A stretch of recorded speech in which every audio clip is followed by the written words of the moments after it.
पृथ्वीराज चौहान की कहानी प्रथम भाग।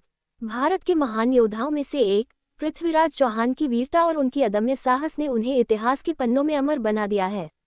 उनका जन्म 12वीं सदी में चौहान वंश के एक शक्तिशाली राजा सोमेश्वर चौहान के घर हुआ था। पृथ्वीराज अपने बचपन से ही वीरता, साहस और युद्ध कौशल में माहिर थे। उनकी कहानी उन संघर्षों और वीरता की है जिन्होंने उन्हें भारत के महान योद्धाओं में से एक बना दिया। बचपन और प्रारंभिक शिक्षा। पृथ्वीराज का बचपन कन्नौज के राजा जयचंद के दरबार में व्यतीत हुआ था। पृथ्वीराज का लालन पालन उनके दादा अजयपाल द्वारा किया गया और उन्होंने अपनी प्रारंभिक शिक्षा अजमेर में प्राप्त की। अपने बचपन से ही वे घुड़सवारी, तलवारबाजी और युद्ध की अन्य कलाओं में निपुण हो गए थे। उनके अदम्य साहस और संघर्षशीलता के कारण ही लोग उन्हें शूरवीर कहने लगे थे। युवावस्था और राजा बनने का सफर। पृथ्वीराज ने अपने पिता की मृत्यु के बाद अजमेर का राजपद संभाला। अपने छोटे से कार्यकाल में ही पृथ्वीराज ने अपने राज्य की सीमाओं का विस्तार कर लिया था और कई महत्वपूर्ण युद्ध जीतकर लोगों का दिल जीता। उनके राज्य का विस्तार दिल्ली तक हो गया था और उन्होंने धीरे धीरे एक शक्तिशाली साम्राज्य की नींव रखी। संघर्ष और वीरता की गाथा। उनका सबसे बड़ा संघर्ष मोहम्मद गोरी से हुआ। गोरी ने पृथ्वीराज को अपना अधीन करने के लिए कई बार हमला किया, लेकिन पृथ्वीराज ने हर बार उसका साहसिकता से मुकाबला किया। तराइन का प्रथम युद्ध, जिसे 1191 ईस्वी में लड़ा गया था, पृथ्वीराज और गोरी के बीच का सबसे प्रमुख युद्ध था।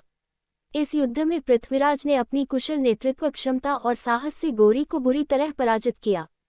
गोरी को अपने ही देश वापस लौटना पड़ा। पृथ्वीराज की अदम्य साहस की गाथा। ये पृथ्वीराज का ही साहस था जिसने उन्हें एक महान योद्धा और शूरवीर बना दिया। उन्होंने अपने देश की रक्षा के लिए अपनी अंतिम सांस तक संघर्ष किया और अपना सब कुछ दांव पर लगाया। उनका यह संघर्ष हमें ये सीख देता है कि एक सच्चा योद्धा कभी भी हार नहीं मानता। पृथ्वीराज और सहयोगिता की प्रेम कथा। पृथ्वीराज चौहान के जीवन की एक और दिलचस्प और भावनात्मक घटना है उनकी और कन्नौज की राजकुमारी सहयोगिता की प्रेम कहानी। सहयोगिता कन्नौज के राजा जयचंद की बेटी थी, जो पृथ्वीराज से कट्टर विरोध रखते थे। पृथ्वीराज की वीरता और शौर्य के चर्चे दूर दूर तक फैले हुए थे और सहयोगिता भी उनकी बहादुरी से प्रभावित थी। हालांकि राजा जयचंद को पृथ्वीराज से घृणा थी और वह उन्हें अपना दुश्मन मानते थे।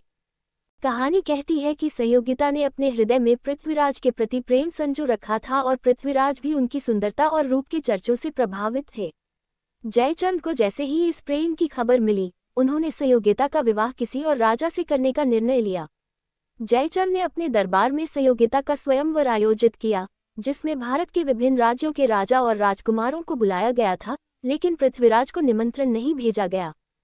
स्वयंवर के आयोजन के समय जयचंद ने पृथ्वीराज का अपमान करने के उद्देश्य से उनके पुतले को दरबार के द्वार पर रखवाया, ताकि उन्हें ये प्रतीत हो कि पृथ्वीराज दरबारी सेवक के बराबर भी नहीं है। लेकिन सहयोगिता ने स्वयंवर में अन्य सभी राजाओं को अस्वीकार करते हुए पृथ्वीराज के पुतले को वरमाला पहना दी। ये देख जयचंद क्रोधित हो गए, परंतु इससे पहले कि वह कुछ कर पाते, पृथ्वीराज अपने वीर साथियों के साथ स्वयंवर स्थल पर पहुंचे और सहयोगिता को लेकर दिल्ली लौट गए। तराइन का द्वितीय युद्ध। पृथ्वीराज और मोहम्मद गोरी के बीच का सबसे महत्वपूर्ण संघर्ष तराइन का द्वितीय युद्ध था। 1192 ईस्वी में गोरी ने विशाल सेना के साथ फिर से भारत पर आक्रमण किया। इस बार पृथ्वीराज को गोरी की बढ़ती शक्ति का आभास हुआ और उन्होंने अपनी सेना को तैयार किया। परंतु इस बार युद्ध कठिन था, क्योंकि गोरी ने अपनी सेना को पहले से ही संगठित कर लिया था। तराइन का द्वितीय युद्ध भारत के इतिहास में निर्णायक युद्धों में से एक था। इस युद्ध में पृथ्वीराज ने अपनी पूरी शक्ति से युद्ध किया, लेकिन दुर्भाग्य से उनकी सेना पराजित हो गई। उन्हें गोरी के सैनिकों ने पकड़ लिया और दिल्ली में कैद कर लिया गया। गोरी ने उन्हें तरह तरह से अपमानित करने का प्रयास किया, परंतु पृथ्वीराज ने अपने स्वाभिमान को बनाए रखा। अंतिम विदाई और पृथ्वीराज की वीरता। कहानी के अनुसार पृथ्वीराज को अंधा कर दिया गया और गोरी ने उनकी वीरता का मजाक उड़ाया, परंतु पृथ्वीराज ने हार नहीं मानी। उनके विश्वासपात्र कवि चंद्रबरदाई ने गोरी के दरबार में रहते हुए पृथ्वीराज को उनकी वीरता का स्मरण कराया। कहा जाता है कि चंद्रबरदाई ने पृथ्वीराज को इस बात की सूचना दी कि एक अवसर पर उन्हें गोरी के समक्ष धनुष बाण चलाने का अवसर मिलेगा। चंद्रबरदाई ने पृथ्वीराज को एक गुप्त संकेत दिया, जिससे उन्होंने गोरी की दिशा में तीर चलाया और गोरी का अंत कर दिया। ये घटना पृथ्वीराज की वीरता और साहस का प्रतीक बनी। उनके अंतिम कृत्य ने ये सिद्ध कर दिया कि एक सच्चा योद्धा कभी नहीं हारता, चाहे परिस्थितियां कैसी भी हों। पृथ्वीराज की प्रेरणादायक गाथा। पृथ्वीराज चौहान की गाथा हमें ये सिखाती है कि अपने धर्म और देश के प्रति सच्चा प्रेम रखने वाला योद्धा हमेशा अमर रहता है। उन्होंने अपने जीवन में अनेकों चुनौतियों का सामना किया, परंतु कभी भी हार नहीं मानी। उनकी वीरता की कहानी आज भी भारतवासियों के लिए प्रेरणा का स्रोत बनी हुई है। ये कथा न केवल हमारे इतिहास की धरोहर है, बल्कि हमें ये संदेश भी देती है कि हमें अपने कर्तव्यों का पालन निडरता से करना चाहिए और किसी भी स्थिति में अपना आत्मसम्मान और देशप्रेम नहीं भूलना चाहिए।